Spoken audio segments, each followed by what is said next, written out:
Exactly. Good morning. Good morning. With the help of Hashem, we are learning Yerushalmi Maisres, Pedig Beis, Halachet Dalid. We're learning today Daf Yutes. We left off on Daf Yutes Amid Aleph, 3 lines from the top of the Amid, and we're dedicating today's class Le'iloi Nishmas Tzipoida Bas Arya Halevi. That's Tzvika's mother, whose yard site is today. So the bulk of today's Daf, I want to warmly welcome Michael's son, who's here for the first time that I'm seeing here on Zoom. We're learning about a topic that, of course, it's Maisres related, but it's bigger than just the Hilchos of Maisres, and that is, and I would like to read 2 psukim that are juxtaposed in Parshas Kiseitze. The first pasuk reads, Ki savoy bekerem reyecha, that if someone enters the vineyard of his fellow.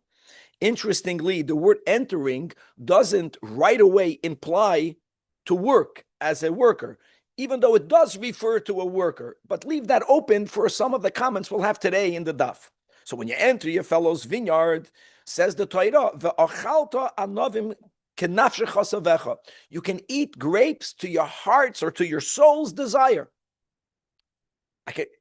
Which means, as we said, that when I am working, if I am your worker, and I am working to harvest your grapes, once the grapes are detached, all of these details we'll see today, prior to the grapes reaching their gemar malacha, that's key, prior to the grapes reaching their final processing step, then the Torah allows the worker to eat to his heart's desire, which is a big chiddush, because it could be the worker is very hungry, and it could be that the amount of food that he will end up eating to fill his heart's desire might even be more money than the whole salary that he's getting. Doesn't matter.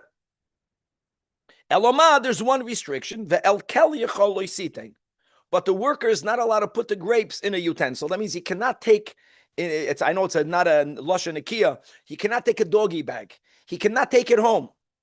He can only eat it while he's working with it, and with all the details, only from the exact item that he's working with at that moment. The next pasuk reads, Ki savai bikamas riyacha, moving from a vineyard into a grain field.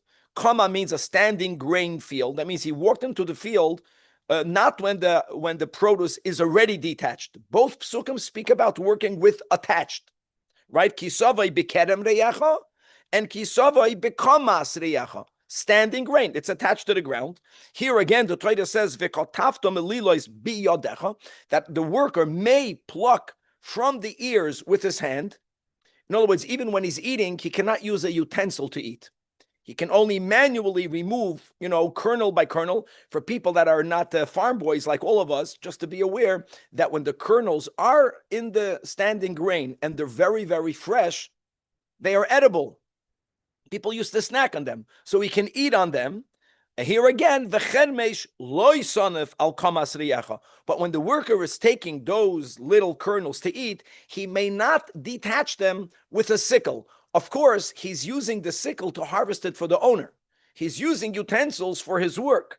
But when the Torah sanctions or permits or gifts the worker with the right to eat with that product while he's working with it in a certain window, he can only detach it manually and not with a utensil. These are the 2 psukim which we're gonna learn basically the whole daf about today.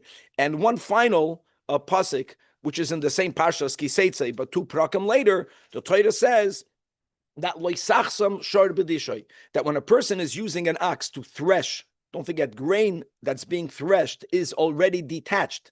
It's already caught off the ground. The problem is, the challenge is that the kernels are in the shaft, they are in the klipa, right? You have to first thresh it to separate physically, and then you would winnow it, and then the wind would blow away the impurities, and you would get back almost only the grain. So the Torah says that when you are using an animal to thresh your grain, do not muzzle the animal, which means that you must allow the animal to eat from whatever he is working with while he's working with it.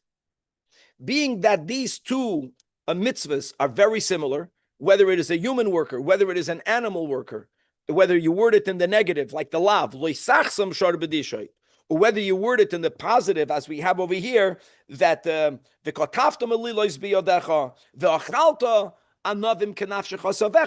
there's a juxtaposition one to the other. That's where we left off. The Torah, in the case of the muzzling of the animal, it says again,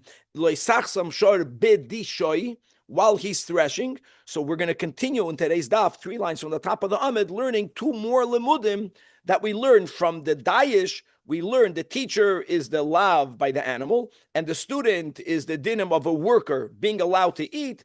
And we're going to clarify, one will clarify the other. What we will see today over here is that if a owner does not allow the worker to eat, even though he's violating his obligation, he won't be chayiv malchus. Malchus is going to be exclusive to the case of the animal and the muzzling, because that is where the Torah says, thou shalt not do it, even though we compare one to the other. But with the lavim, to get malchus, malchus is not learned just because there is some sort of comparison one to the other.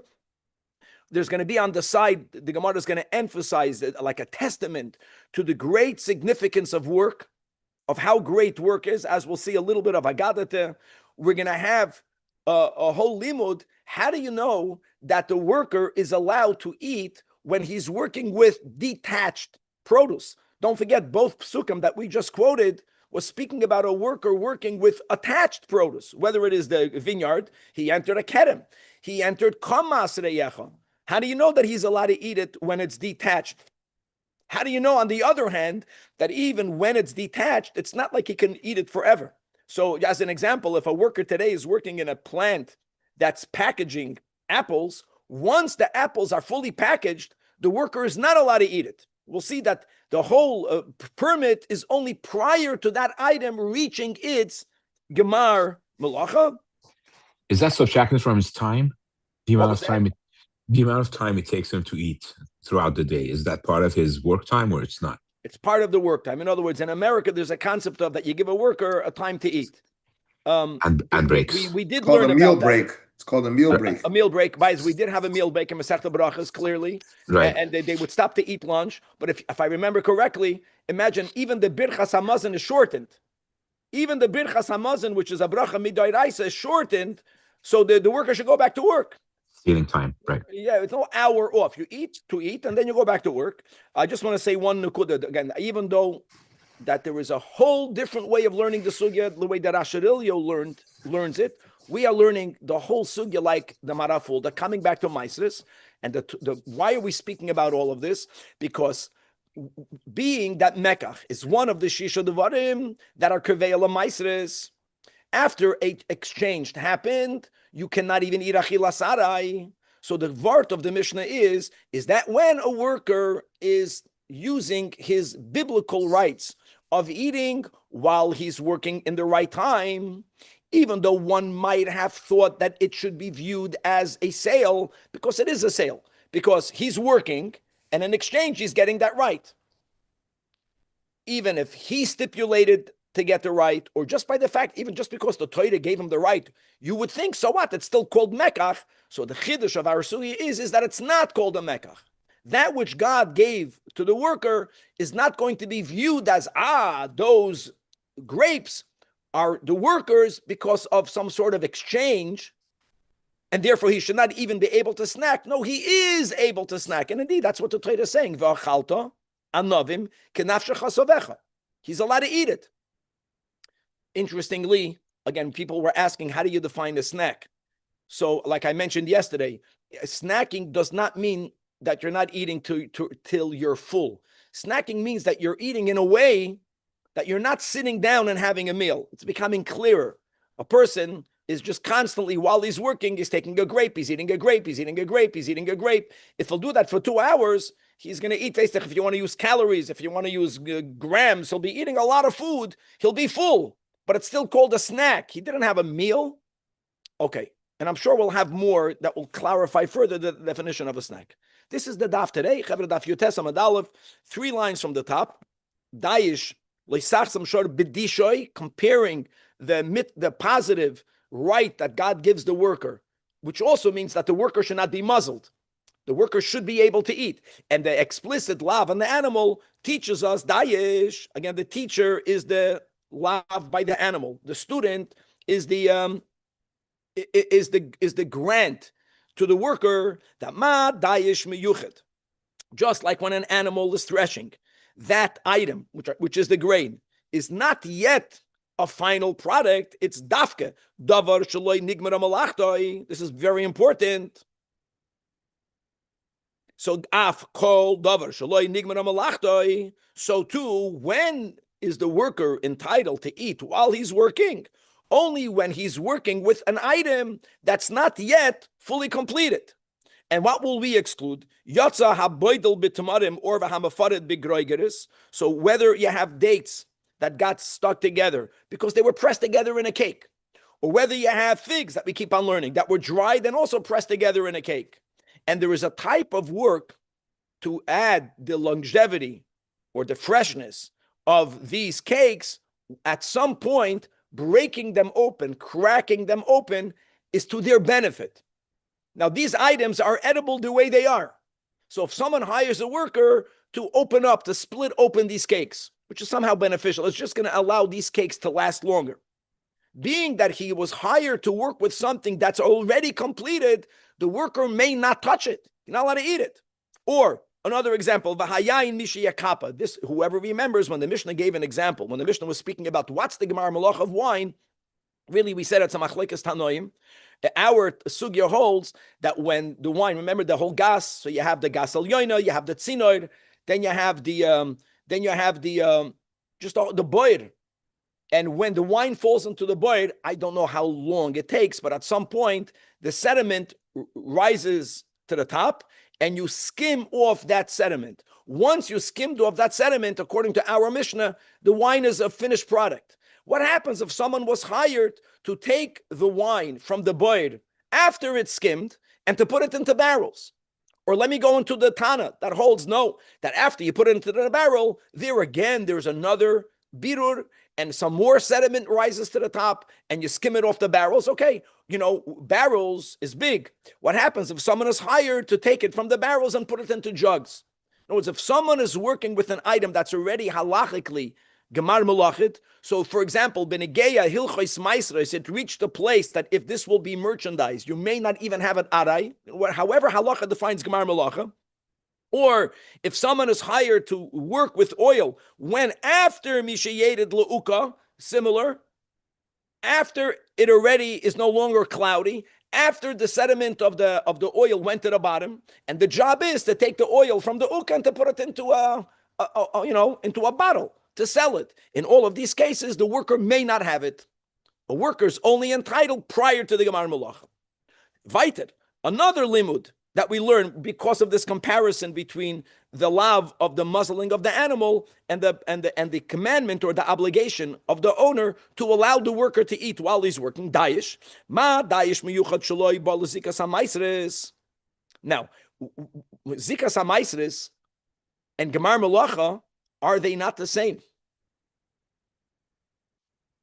When you learn this Gemara, it sounds almost like the Gemara is saying the same thing in different words, but it's not. Because all of the examples we gave were about items, correctly so, that already reached their Gemar Malacha. They already reached their Gemar, which means you're chayiv to separate Maisres. There is one item that has another chiyuv that is not yet applicable, even though it reached its kivius, and that is grain challah. That means by grain, what did we say? We said the meruach, or if you're taking it home, the meruach and the iespanei habayis. But then it's mamish nikva. You have to separate. You cannot even have arai. That's true. But there is one other obligation that is there that you can't do yet, and that is challah. Because the obligation to remove challah only begins when you put the flour and the water together. Now, what happens if someone is hired to work with grain, and whatever it is that they're doing is work prior to the moment of challah? They will be allowed to eat.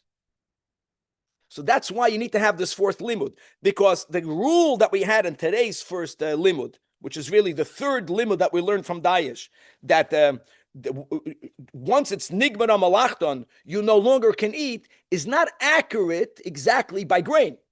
It is accurate, but it's not accurate. In other words, the concept is that when does the worker still have a right? When there's some biblical obligation that cannot be done yet, or that does not need to be done yet.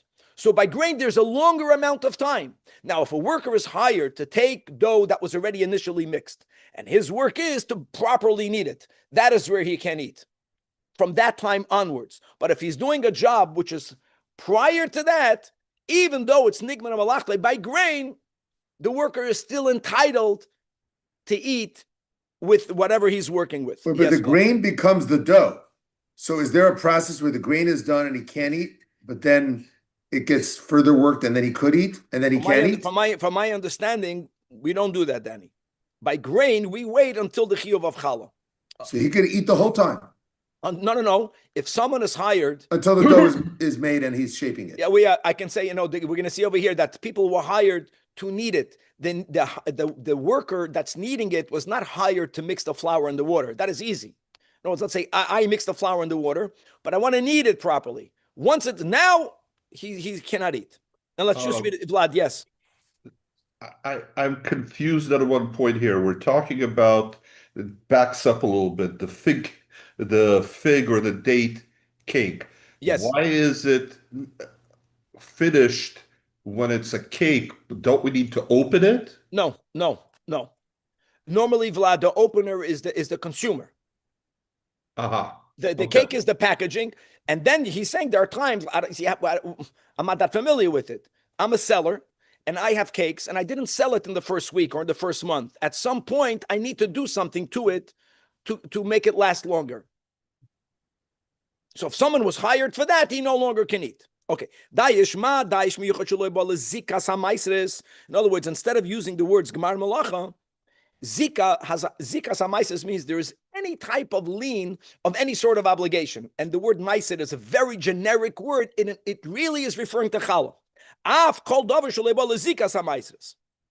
And what are we excluding? From when do we say by grains that a worker can no longer eat? Not from the Meruach, not from the Iyas Panei Habayis, only from Yotza Halosh. Halosh is not the guy who's throwing the water into the flour. Lush is the person who's taking over now that the initial mixture already happened, which is when the Chiyuv Challah came in. He is hired to knead it. And Vadai, he's just giving the next steps. So when you're lush it, and then, if someone is hired to be Makatev, he was hired to shape it. Someone was hired only to put it into the oven, to bake it. In other words, his work is after the Chiyuv Challah already went into effect. That is where the worker is excluded from the entitlement. Prior to that, by even though that Menegea Truma Somaisris, it's Gemar Malacha, doesn't matter. So so he can't eat anymore because the product is finished, or because tithing kicks in, or because his job is done. By the animal. Since by the animal, the Torah gives an example of threshing, and we are comparing the worker and the animal. Just like threshing is something that's not in its final stage to be understood in today's fourth exposition, the final stage means the final halachic stage. In other words, a stage in which whatever halachically needs to be done is already activated. You can only eat it prior to all of these activations. And logically speaking, is the reason because the animal is suffering? And are we comparing that to the human suffering? Or I'm sorry if it's too fundamental. It could be. I can say like this, Gabe, and the reason why this cannot be the real essence of it, because we learned yesterday it's only for things that grow from the ground. What do you think? A worker that's working with milk, candies. There's no suffering? No. Okay. Let's go weiter. It says, this is the second pasuk. Now, this is a brisa that sounds shocking, so we're going to limit it a little bit. And I mentioned this in the intro. When you enter into your fellow's standing grain field, the Torah never uses the word worker. It almost sounds like when you enter your fellow's field, you can eat. Maybe the pasuk is speaking about anyone, not a worker. Now, that's a shocking thing to say. Why would we think the Torah says thou shalt not steal? Why would we think that I can enter your standing field? And I'll tell you right away the way we will learn it. There are two types of workers. there is someone who the owner hired the fellow to work. That is where that person is entitled, even though they never spoke about the rights to eat. God gave the worker the rights. Here, the Braisa is asking whether someone who volunteers on his own to work. So, Lamashal, I'm walking by Yakir's field, and I see people already working there, and I say, no, I'm going to help. You would think that since I am de facto helping with the work, that it also should give me the right. That's the way we can at least limit the Havamina. Talmud Loimer. Wouldn't that be considered Gezela? Maybe not. By the way, there are many halachas. He's a worker. Vlad, there are many dinim that we learned that if I go and do work to your house on my own, you never asked me, but what I did was beneficial to you, actually, you'll have to pay me something. The smaller amount of the two. There is some, in other words, there are times. Rabbi, it's like the extra volunteers by the Kiddush. They go to the kitchen and they get the first crack at the pastrami because they're helping. They're entitled. Example. No one asked them, but they feel entitled because they're helping. Very good. So for that, but this Tana holds they cannot, because it says that they, like the way we explained the pshat is that when they are eating on their own, when they remove the kernels, that they have to do manually. That's the pshat. But we're learning a pshat drasha from it, which is who? Why should there even be a sickle? The one who was told by the owner to harvest. In other words, he's using the sickle, b'reshus. That's the person that has the right to eat. And the Torah is telling him, listen, you have the right to use, you were asked to use a sickle for your owner. You have the right to eat, but when you're eating, don't use the sickle. But if someone was never even asked by the owner, even though they're volunteering, they're doing work, they have no such right. However, Isi ben Yehuda argues. Isi ben Akavia. Isi ben Akavia, no, even b'shar kol adam hakosim medaber. Again, I'm just saying that's why to say that anyone can walk in and eat doesn't make sense. So they say it means someone is de facto working even though he was never asked to work. So why do we use the v'chermesh for the pshat? Or something else, another limit. Not only to tell you you can't take it off with the sickle. You can only eat during the time of the harvest. So if someone is working on a field and the job then, is like a month before harvest or a week before harvest and whatever they're doing, they don't have that right yet. In other words, they actually only have the right to eat when the produce that they're working with is detached. The Gemara is going to tell you soon where we know that from. Like I mentioned, both psukim are speaking about someone who's entering the fellow's field when their items are attached. Here, the Chermesh is already teaching you it's b'shas the time of the Chermesh. Only then, not before. So we began today learning that there is an end time after the Kvius Lamaisris, after the Chiyuv Chala. Now we're learning the earliest time, not before the harvest time. Says the Gemara, Tana, we learned in Abraisa, take a look at Echan, instead of Hechan. Ad Echan digdeka hatoyre begazel. Look how particular we have to be not to take that which does not belong to us. How do we see that?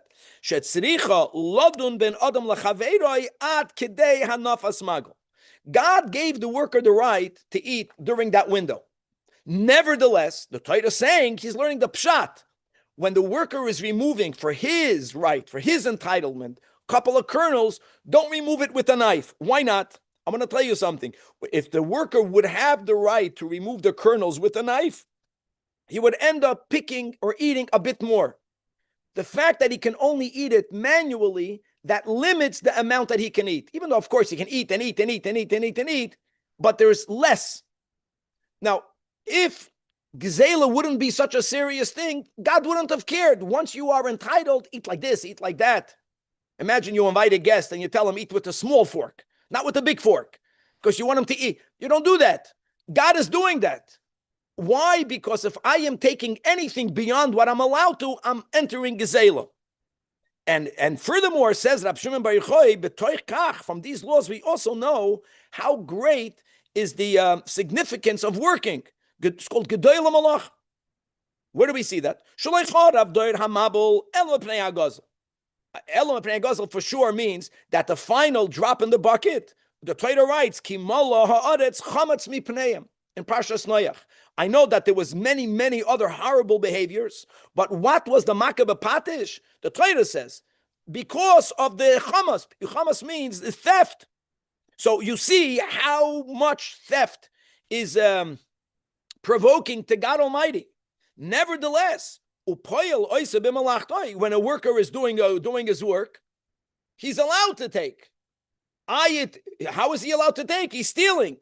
So this is a testament to the significance of work. I mean, God is giving him this entitlement. And even when he gives him this entitlement, there's a limit. The limit is not how much he can eat. The limit is how he removes it off the tree, how he removes it off the ground, not with a utensil. So you see both things. On one hand, how important it is for people to be cautious, never to take that which is not theirs. And on the other hand, how much significance does the Torah attribute give to the virtue of working? We're speaking about working in a field, arbeiten. Okay. Says the Gemara weiter, it says, we're going back to this comparison between man and animal. Okay. When the Torah is giving the prohibition by the animal, we're speaking about threshing. Threshing is dafka after the grain is already detached. So there it's explicit. When can you not muzzle? When the animal is working with detached. Ainli elashar betalosh. And the Torah, the Gemara here doesn't quote the psukim by Adam because the Gemara before just quoted it. Again, Yerushalmi is brief. Ki savai bekamas. Ki savai bekedem. The example that the Torah gives by Adam is only when he's working b'mechubar. So now the question is, Adam ma'u sheyoichal betalosh. How do you know? Let's say I get hired not to harvest. I'm not getting hired to harvest. I am hired after the harvesting, just as an example, to take the produce from here and to schlep it over there. The emes is I have the right to eat it because it's after it's detached. It's not yet gemar melachet. It's within the window. But the Torah doesn't say that. You would, when by reading the psukim literally, you would limit it only when I'm working with attached. How do you know that that's correct? So the Gemara says from a kal v'chaimer, which is ma im hashoyer she'eino oichel b'mechubar. She'eino oichel b'mechubar. In other words, can an ox, when an ox is working with attached produce, am I allowed to muzzle the animal? It's going to be tricky here. I want you to know, as we'll see soon on Amid Beis, the answer is no, but there will not be malchus for it. How do we even know? I want to just give an example that during the harvest, it will not be uncommon that there's going to be an ox schlepping a very heavy wagon, right? And there are workers by the wagon. They are cutting and throwing it into the wagon. And the ox is walking. So the ox is walking in between rows of products. The ox is in front of the wagon. That's about to be detached.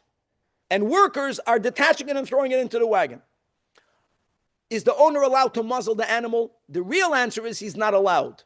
But since the Torah's example is of threshing, if one were to do that, he won't get malchus. That's the meaning of the words. Ma im hashoyer she'eino oichel b'mechubar. The ox, the prohibition of muzzling the animal while he's working b'mechubar is nish geferlach. He's not going to be chayiv malchus. It means it's a lesser of a problem. So if by the ox, that when he's working with attached, where there is a lesser problem, I just want to say it's a problem. It's not mutter. You're not allowed to muzzle, but if you did so, you're not going to get malchus. So what's worse? Worse is that when it's detached, there you're not allowed to muzzle. So you have a kal v'chaimer. The ox will be allowed to eat by detached. He'll be allowed to eat because he can't muzzle.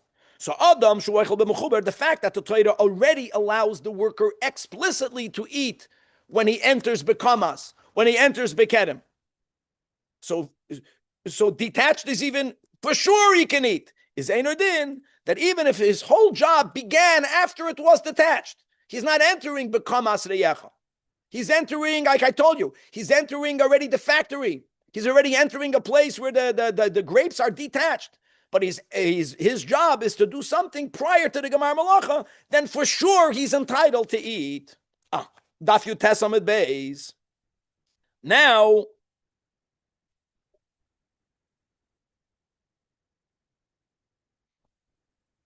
Talmud loimer. The fact that the Torah says, let's go back to the ox. What the way we are learning this Gemara will be, the Gemara is really addressing a question. Now that we learned already a whole Amud plus how we are comparing the laws of a worker's entitlement and the animal's entitlement to eat, we are comparing them one to the other. Why did Hashem separate them in two different psukim? God could have written, let me just tell you one option, Lo sadush bachasima.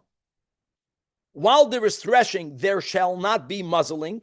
Had Hashem written it that way, we would have lachatchila understood this pasuk to go both to animals and to humans. Even though you don't muzzle a human, you do. A human is muzzled by his ethics.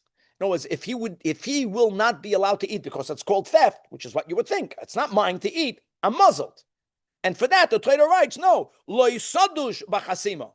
When you're threshing, there's no muzzling. You are allowed to eat. An animal doesn't have ethics. An animal doesn't have freedom of choice. So, it's muzzled or not muzzled. But the Torah doesn't do it that way. The Torah differentiates between the ox and the person. These are different verses. Why? That only Sharbal Esachson, speaking about Malchus, only if the owner muzzled the animal is he violating the lav, which means he'll get flogged. If the owner tells the worker, you shall not eat, that's called muzzling for a human being. You just tell him you can't do it. So the owner violated his obligation. The owner is not a tzaddik here. But for that, the owner will not get malchus. This is important. That's why the Torah is separated, not in the same verse, can't muzzle Adam ubehema, Adam ubehema Toshia Hashem. No, we don't do that. We separate them. Okay. Interestingly, it's more serious by the animal than by the Adam. Because the Adam can walk away, the animal can't. Or I want to go to your tsar, even though we're grappling at the edges over here. That because of the oxes not having the capacity of self-restraint, so when there's something external restraining him, it's a lot of pain, it's a lot of frustration. It's amazing. Once a person decides for ethical reasons, for Torah reasons, I'm not doing it, it's not so painful. The painful is to make that resolution. I'm not eating. Okay, it's like not shaykh to me. I think there's an Ramban that says, how is it even possible for the Torah to say not to covet, loy sachmoid? What do I mean, loy sachmoid? I do. It's a feeling. How are you commanding a feeling? I think that Ramban says that when something is understood to be completely out of your reach, the mashal I think he gives in the old days when there were monarchies, you walk by someone's castle, not shaykh. You won't even covet it. You only covet something that in your fantasy, it could be yours. So in other words, once it's removed from you, it's not happening. There's less pain if you won't eat. Maybe. Okay, let's go weiter. Now, weiter says the Baraisa, sure, let's go in the opposite direction. Now that we learned the Kal V'chomer, that the permissibility of Adam to eat, or the entitlement of Adam to eat, is even if he was hired to work after the produce is detached, as long as it is before it's Gemar Malacha. Let's go in the reverse. God only said, don't muzzle the animal while it's plowing, while he's threshing, which means he's working with a already detached product. Is there a lav? Is there going to be malchus? The example again I gave is that the ox is pulling a wagon. He's pulling a wagon alongst rows of produce that workers are picking in the back. Maybe you would think that the ox also may not be muzzled. Now, I want to tell you, the ox may not be muzzled. But if the owner muzzled the ox, there will not be malchus. That's going to be the word. Sure, so says the Baraisa, well, Kal V'chomer. Ma Adam she'eino oichel b'talish. A man, a human worker. Now, he's saying that he does not eat with detached produce. That's not accurate. We just learned from the Kal V'chomer that an Adam does eat by detached. What it means is that his entitlement to partake from detached is not explicit. That's the way. That's what the Baraisa is saying. Ma Adam, whose entitlement to eat from detached produce, not in the pasuk, kisave b'kamas, kisave b'kerem. is not explicit. Explicitly, oichel b'mechubar, which means you have more rights to eat b'mechubar than from talush.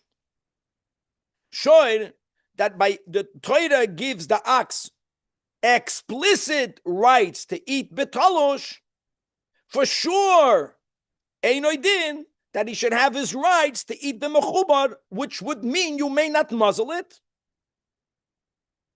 Okay, so says the Braisa, you're right, but it's not going to be the same. Oi, why not this? The same would be that you chayiv even malchus. We're not going to do that. Oi, ma kan b'lisachsam, af kan b'lisachsoim. So you would think that since indeed, even when the ox is only working from the ox perspective with attached produce, and a chanami, the ox is allowed to eat. Or in the negative, you may not muzzle the ox. You will think that if you did so, you chayiv malchus. No, that's why the Torah says leisachsam shor b'dishoy, to tell you only b'dishoy ein ata choismai with the penalty of malchus, avol choismai at the mechuber lekarka. This is very important. And indeed, in other words, I'm saying all these words because what I'm saying is that the Gemara doesn't mean it the way you're reading it. Look inside the Rashadilio, the right column, 8 lines from the bottom, that choismai at the mechuber lekarka. Okay, the literal words of the Braisa is that you could muzzle it. So says the Rashadilio, v'harambam zal loy pasakain, the Perikut Gimel the Hilchas Chirois, the Sfira lei, the Gemara dilan savra. In other words, the way that Rashadilio learned is that this Braisa is actually saying befedish that you can even muzzle it. But in the Bavli, and the Rambam Paskins like the Bavli, Bava Mitzia Peites Amadalif, that we do make a hekish, and therefore you may not do it. And the way we are learning the Gemara, not like the Rashadilio throughout, is that the Braisa is not telling you, it's not undoing its Kal V'Chomer. The Kal V'Chomer stands. We have a Kal V'Chomer.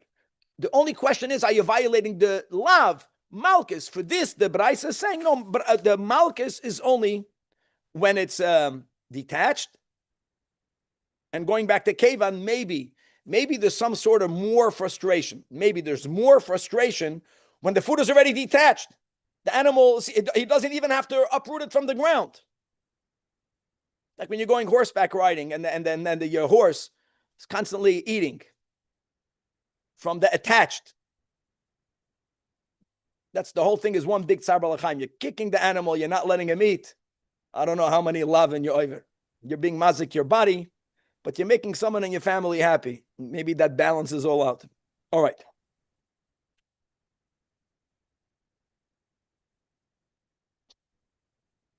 So says the Gemara, what this malchus or not malchus is very consequential. That will be the next piece of the Gemara. Don't think asur but no malchus. No, malchus or no malchus really is revealing whether this is a financial topic or whether this is a prohibition topic. If there is malchus, that means that what I am doing is something that falls into the category of prohibited. If there is no malchus, but still the Torah allows the worker, that's what we're saying, the Torah is entitled to eat, but if the owner doesn't allow the owner to, if the owner doesn't do it, he's not going to get malchus. It means that this is a financial obligation. And the big nafkamina would be, someone is allowed to forgo a financial entitlement. So if a worker, if an employer hires a worker and he stipulates, I'm hiring you, but you're not allowed to eat. Or if the worker says, I'll work and I won't eat. Is that stipulation valid or not? Right? You can't be masna amashakosov batreida in prohibitions, but all financial obligations, I can be moichelit. So that's what the Gemara is going to say right now. It's now, now that we established that when it comes to the human entitlement, if there is a violation of it, there's no malchus, that implies that it's not an isur. It's a money thing. It's a money entitlement. A money entitlement could be forgone. A worker is trying to get a job, and that can happen. That's the example that the Gemara is giving. And the employer is not hiring. It's too expensive. Can't afford it. So the worker tells the employer, listen here, that for a day's work, I'm going to get $50. But the truth is that I am also entitled to eat. I'm going to eat the value of $20. You know what? I'm not going to eat. I give up that entitlement. I will not eat. Hire me. Is that a valid stipulation? The answer is yes. If the whole obligation is only financial, such a stipulation is valid. And by the way, that's not only if a person is foregoing his own entitlement. I'll tell you something more when it comes to finances. This is very important. That when you are aware of some agreement and you do not protest, if the you that's aware is an adult, your non-protesting is significant. So even if a person is trying to get a job for his adult son or daughter, or even for his adult male or female slave, or even for his wife, in other words, hire her. Now she hears this, and she won't eat. He won't eat. Since the person who's losing their right, even though they were not the ones that offered it, they heard that stipulation and they didn't protest, that means that they are acquiescing. So since mipnei sheyesh behem das, such a stipulation will stand, and there's no violation. Person forgoed his entitlement. A woman can say, "Any, don't give me mezainis," right? A woman can say that, and I will not give you masayadai. No, it's any financial entitlement is one that a person has the right to change the template that God set out because it's a financial topic. But you know where someone else's silence will not be acquiescence if the someone else is a person who doesn't have halachic awareness. Avol eino koitzes loy al yedei benoi ubitoy haktanim veloy al yedei avdei v'shivchasi haktanim veloy al yedei behemtoy. Imagine. Now, loy al yedei behemtoy, that's the key here. The mepnei she'ein behem das doesn't go to the animal. The point of the Gemara is that no such stipulation can be made by animals. In other words, if the owner of the animal says, hire me, give me money, and use my animal to thresh, and the guy says, no, I can't, I don't want to do this. You know what? I forgo, you can muzzle. I don't have that right. Why don't I have that right? Not because the behema is silence, because it's a isur. It's not a din of mamoina only. It's a din of the isur. And when it comes to prohibitions, one cannot stipulate against what the Torah says. Says so the by Gemara, Eved, it shouldn't be a problem, right? By Eved? By Eved? By Eved what? Can someone say my Eved is not hire the Eved? He's not only he's not, only if the Eved is an adult, because the Eved would have the right to say, I don't agree to that. Okay. I don't have the types of rights that the Torah doesn't give me that type of right over my Eved. If God gave him an entitlement, he has the right to say, I don't forgo my biblical entitlement. Says the Gemara. Now let's go back. Let's go back to the whole thing. Why are we learning about all this? We're saying that when a worker is working and he's taking his entitlement, he's allowed to eat aray. Why? Because it's not mekach. Why is it not mekach? But just because God said that whenever there is a worker, part of his biblical entitlement will be to eat, that should be called mekach. Mekach means that in lieu of his work, as a salary for his work, God gives him an entitlement. Why is that? That it should also be mekach. Just because he has that rights min HaTorah, God doesn't give me a right if I'm not a worker. It's because I'm a worker. That's the Gemara's kasha. It doesn't make sense. Just because the Torah gave me that right, why should that not be viewed as an exchange of my work, which is called mekach? And we are learning that mekach is one of the shisha devarim. That's koiveya, and I should not be allowed to eat aray. So the Gemara, you can't say that. Amar Rabbi Yoina, that's why the Torah says, if you would not be allowed to eat aray, how can the Torah say, that's exactly what the Torah is saying, that you are allowed to eat. Tamon Taninon, we learned in Mesechtas Bava Metzia. This is referring to the last part of the Mishnah. Remember the Levasim and the Bnei Sheva, that if I'm working with this type of fig, I can only eat from that type. Hold on, we're going to have a problem with that. We have a minute to get this. The Mishnah says, if a worker is working with figs, during that time, he cannot eat the grapes. When he's working with grapes, okay, that's good. Now, on that we learned in a Braisa, let me tell you something. If he's working with figs and grapes, so we say that while he's working on the branch of the grapes, he cannot eat what's on the other branch. Ad kedei kach. Only eat from what you are working with mamish at that moment. Now we have a problem.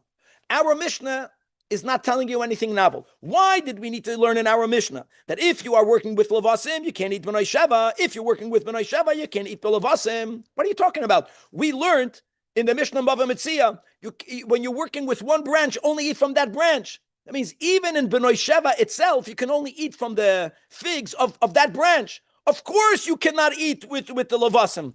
Avada.